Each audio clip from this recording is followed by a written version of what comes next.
Untuk mengetahui informasi terkini terkait kenaikan PBB di Cirebon, Jawa Barat, saat ini kita telah tergabung dengan Hari Saputra Gani, Wakil Ketua DPRD Kota Cirebon 1. Selamat siang Pak Hari dengan Bella di studio. Selamat siang Mbak Bella. Pak Hari, ini banyak yang bertanya-tanya tentunya, sebenarnya apa yang terjadi? Sudah berapa lama kebijakan kenaikan PBB ini terjadi dan apakah benar kenaikan ini mencapai 1000% atau 10 kali lipatnya Pak? Jadi begini Mbak Bella, jadi kalau konteks Kota Cirebon itu berbeda dengan konteks Pati. Kalau Kota Cirebon itu sudah berproses, memang waktu itu ada Perda 1 tahun 2024 mengenai ketentuan pajak daerah dan retribusi daerah. Itu karena turunan daripada PP 35 tahun 2023. Nah, memang kondisinya ada beberapa kenaikan yang sangat signifikan. Tapi lalu pada tahun 2024 kita DPRD dengan pemerintah kota sudah melakukan kajian-kajian dan kita sudah akan merevisi perda tersebut. Nah, itu sudah tertuang dalam berita acara juga bahwa kita akan melakukan perubahan peraturan daerah Kota Cirebon nomor 1 tahun 2024 tentang pajak daerah dan retribusi daerah perubahan nilainya yang akan dilaksanakan bulan September 2025 ini. Oke Seperti Pak. itu, Mbak Bella. Oke Pak Hari, ini sudah akan melakukan perubahan yang kemungkinan akan terjadi di bulan September. Tapi pertanyaan orang-orang terutama mungkin warga Cirebon ya, apakah memang kenaikan ini mendesak Pak untuk dilaksanakan? Karena kita lihat memang kondisi masyarakat terutama mungkin masyarakat Cirebon saat ini sedang tidak baik-baik saja. Kalau tadi ada di informasi sebelumnya mengatakan ada kemungkinan kenaikan juga paling kecil itu 150%. Nah, apakah memang kebijakan ini memang mendesak untuk dilakukan, misalnya untuk menutupi kebutuhan fiskal daerah? Jadi begini, Mbak Bella, artinya kalau Kota Cirebon itu perda sudah ditetapkan tahun 2024. Lalu setelah itu periodisasi yang baru DPRD kita langsung merevisi. Langsung merevisi perda 1 tahun 2024 yaitu tentang pajak daerah tersebut. Jadi kita memang DPRD Kota Cirebon, seluruh anggota DPRD-nya dengan pemerintah kotanya itu bersama-sama dengan rakyat, kita tahu betul bahwa rakyat sangat diberatkan dengan kenaikan ini. Oleh karena itu kita mengambil sikap langsung merevisi kembali. Kita tahu bahwa perda tersebut secara mekanisme benar, tapi secara kebijakan kurang bijak dalam kondisi seperti ini, sehingga kita langsung merevisi. Yang kita akan revisi adalah pasal 9 yang itu mengenai tarif dasar. Nah, tarif dasar itu kan ada maksimum di situ 0,5% untuk NJOP di atas 3 miliar.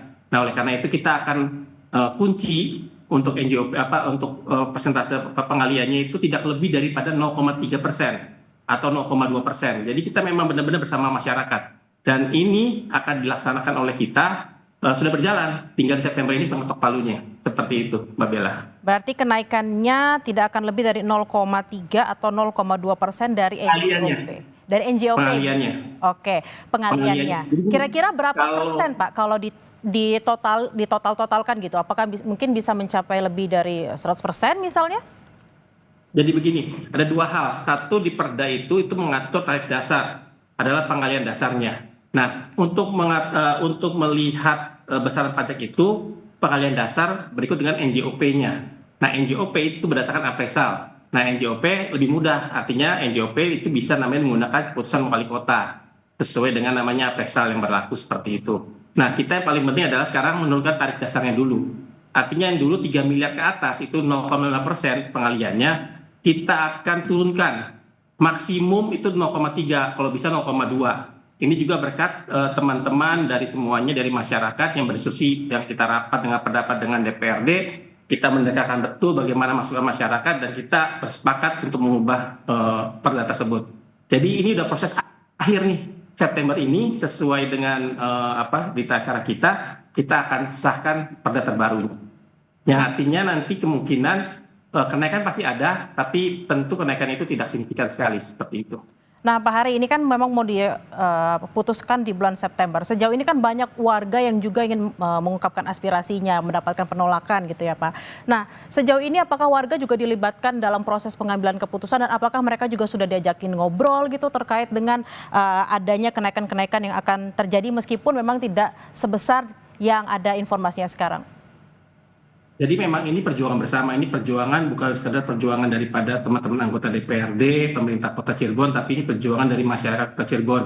kita berapa kali rapat dengan pendapat dengan Paguyuban Pelangi, kita mengundang masyarakat, kita menerima masukan semuanya, dan akhirnya kita memutuskan untuk namanya mencari solusi terbaik. Jadi artinya ini perjuangan bersama-sama. Kalau Kota Cirebon, alhamdulillahnya mungkin akan ada sedikit beda pandangan, tapi tentunya kita mencari persamaan, kita merangkul seluruhnya, kita melibatkan masyarakat juga. Jadi sehingga sampai akhirnya proses hari ini berjalan dengan baik. Artinya begini, pada saat ada kenaikan, lalu juga pemerintah kota kemarin itu langsung membuat kebijakan, yaitu ada diskon.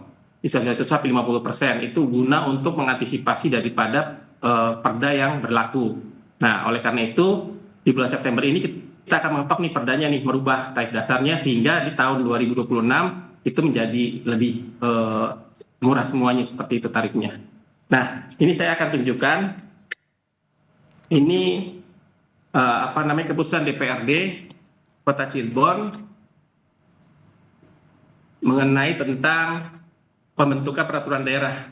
Nah, di sini kita lihat di lembar terakhirnya mengenai tentang perubahan. Nah, perubahan atas peraturan daerah Kota Cirebon nomor 1 tahun 2024 tentang pajak daerah dan retribusi daerah perubahan nilai. Jadi kalau masalah Kota Cirebon sebenarnya sudah tinggal tunggu finalisasi aja. Yang ini akan dilaksanakan pada bulan September 2025. Seperti itu. Baik. Jadi ya kita doakan aja semoga 17 Agustus ini menjadi hari kemerdekaan kita, sekaligus ada kado buat warga Kota Cirebon, yaitu adalah penurunan pajak daerah. Baik, kita juga berharap penurunan pajak tidak membebani masyarakat, terutama untuk masyarakat Cirebon. Terima kasih atas waktunya siang hari ini.